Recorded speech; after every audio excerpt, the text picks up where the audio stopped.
beloved Boss Mike Cervera.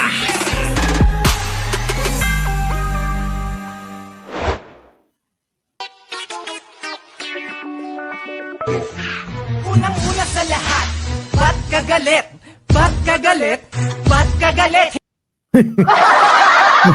Gustong-gusto ko yun, oo. Kasi maraming nagagalit sa akin eh. Nagagalit sila, ayaw na ng pagbablog ko. Nakakabisit ba ako? Parang hindi naman kasi parang tingin ko maraming natutuwa sa inyo. Ay nako mga kababayan, eto na nga. Kawawa naman yung ating mga kababayan, binayaran para tumahol ang mga yan. Diba? Aminin nyo na, hindi naman kayo makukulong tulad ni Sarah. So eto na nga mga kababayan. Nako, talaga naman, no, balitang-balita na yan. Mga bayaran, etong mga dala ni Sara Duterte sa rally nila. Asap!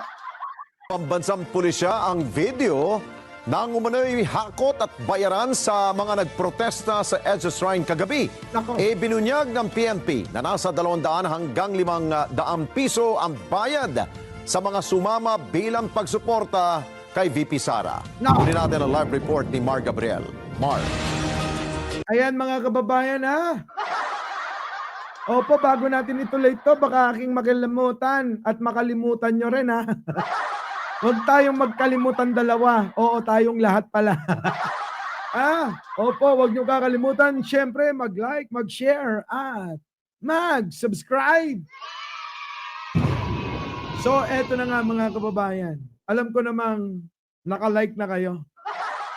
Pero para sa inyo to, habang pinapatugtog ko, baka naman, oo, eto na.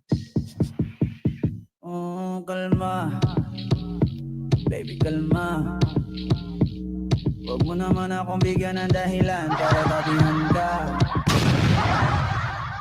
Mga kababayan, ano nangyari? Pakiulit, mga kababayan, pakinggan ninyo. Inilabas ngayon ng pambansang pulisya ang video ng umano'y hakot at bayaran sa mga nagprotesta sa EDSA Shrine kagabi.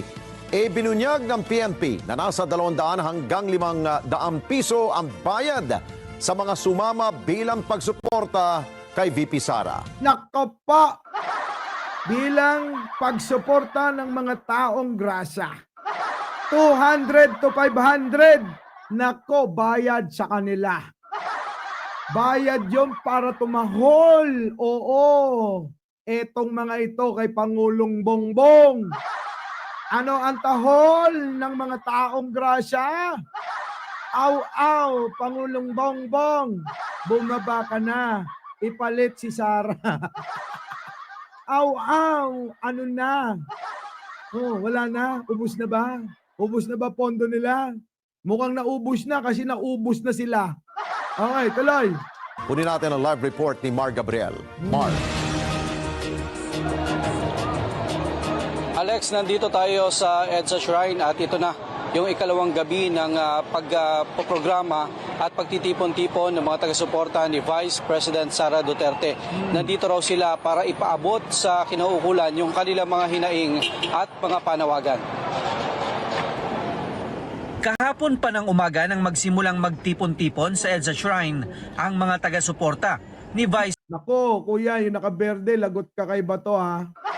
Mag-ingat ka, baka madatnan ka. President Sara Duterte. Nako, si Fiona, kumana na naman. Fiona, wag ka nang umasa. Hindi na mangyayari ang balak mo ha. Ano, umasa ka ba sa plano nila na tumakbo kang vice-presidente para ikaw ang susunod dahil tatanggalin natin si Pangulong Bongbong? Ganun ba yun? Malabo na yon, yung pangarap nyo na yon ay hindi na mangyayari yon. Mga kababayan, ganyan ang plano nila. Si Pangulong Bongbong, dapat 2 taon lang. Para nang sa ganun maligtas niya si Kibuloy, si Bongo, si Bato at si Digong. Kaso nga mga kababayan, hindi ganon. Akala nila, weak leader, si Pangulong Bongbong. Hindi nila alam. Napakatalino nun. O yan. Problema sila ngayon na malala, mga kababayan. Mula daw sila sa iba't ibang lugar sa Metro Manila at mga karatig lalawigan. Kagabi, umabot sa 600 ang bilang nila. Uy, grabe!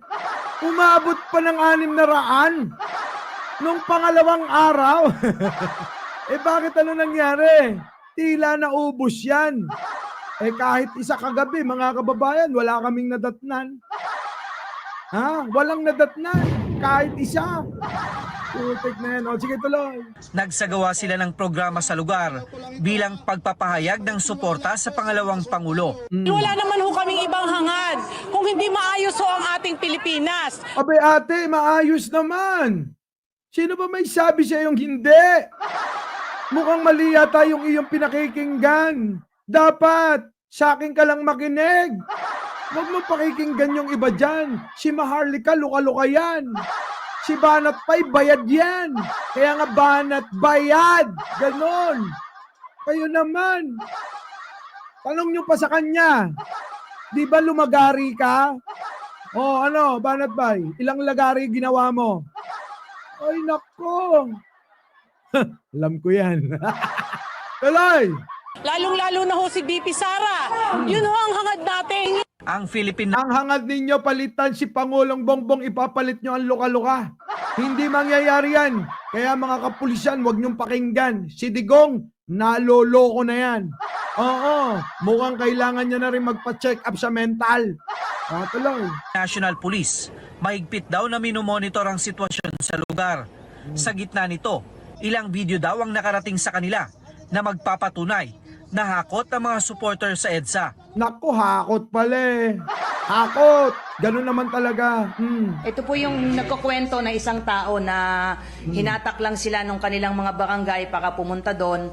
At mamaya ipapakita din, parang may mga resibo pa nung mapagbigay sa kanila ng 200 po. Ipinakita rin ng PNP ang ilang Naku, merong resibo. Ayan maliwanag yan mga kababayan, may resibo talaga na sila'y bayaran. video na magpapatunay na umano'y binabayaran ng mga supporter. Ito po yung nililista po yung mga pangalan po nila. Nililista po nung binibigyan, naabutan po sila allegedly ng mga kinumit po sa kanila po na pera po na yung una daw po allegedly ay 500 daw po yung ipinangako sa kanila, but it turned out doon po sa ito po, ipapakita po natin itong yung logbook po na yan. Yan po, medyo pinilabuan lang namin yung mga pangalan po, nakalagay po dyan to. Pero paglilinaw Naku, karabe. General, meron pa rito. Ayan Ayan abutan ng bayad mga kababayan Tuwan-tuwa sila nung natanggap nila Si ate saya-saya. Ate, 500 lang pala. Kung 500 lang sana. Diyos ko. Nagbenta ka na lang sana ng ampalaya. Ayun Ayan mga kababayan, binibilang. Binibilang na mga kababayan. Ayun, inabot na. Inabot na kay ate. Ayan na. Inabot kay kuya. Ayan na, natuwa na yung mataba. Eto na mga kababayan. Ayun, inabot doon siya pandong ng towel na puti. Si ate. Mukhang teka, pupunta pa sa kabila. Ayun, sa kabila naman siya mamimigay yung naka-brown, si nanay. Nako, binulsa na. Si kuya, binulsa na rin. Grabe. Di ba? Tuloy natin dito. hindi nila hinuhusgahan ang mga nagpapakilalang taga-suporta ng Vice Presidente. We don't want to prejudge po yung mga kababayan po natin dito na napangakuan at na nagamit po for their own vested interest po. Nako, grabe, nakakahiya. Yung interest mo, Sara, bokya. Digong, yung mga taong grasya mong pinadala, nasa na? Wala na. Eto, kita mo, na-discover ng PNP. Magkano kaya? At saan galing kaya? Yung alin, Boss Mike, yung pinamimigay nila. Baka naman galing sa confidential fund nila. Di ba? Tuloy. So we're not sure if this is true. We're just sharing it because kumakalat po ito sa social media. Kagabi Correct. nasa 250 pulis ang idineploy ng Eastern Police District at ng QCPD upang tiyakin ang kaayusan sa lugar. Hindi naman sila pinaalis. Ayan ha, hindi kayo pinaalis. Bagkos, binantayan pa kayo. Oo. Di ba? Binantayan pa kayo ng PNP. At hinayaan lang na makapagprograma. Oh, hinayaan kayo makapagprograma. Kasi umaasa sila na mamaya bumaba sa pwesto si Pangulo. Biruin ninyo, may dumahang helicopter. Pakiramdam nila. Yun na yung hudyat na panalo.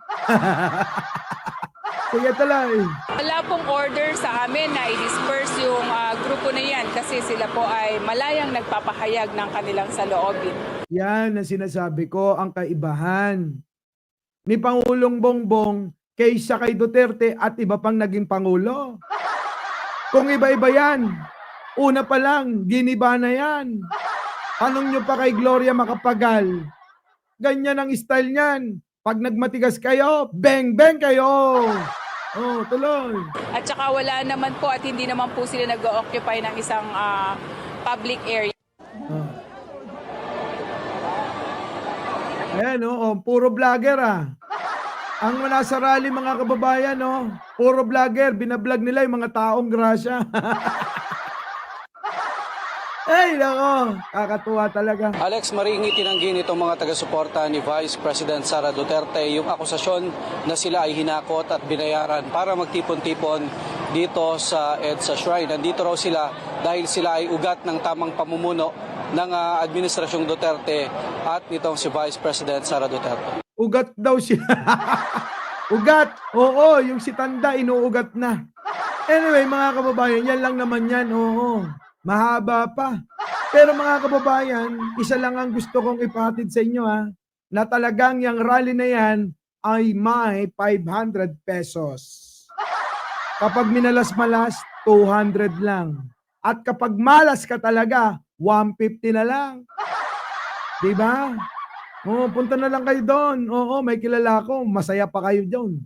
Oo, masaya pa kayo ron. 150 lang. Oo. Yung iba nga, tumirik pa. Muli, mga kababayan, ako po ang inyong lingkod, Mike Cervera po, lagi nagsasabing, mahalin po natin ang ating kapwa, pagdasal po natin lagi ang ating bansa. Huwag niyo pong kakalimutan, bago kayo umalis, isang like naman. Maraming salamat po! Our beloved Boss Mike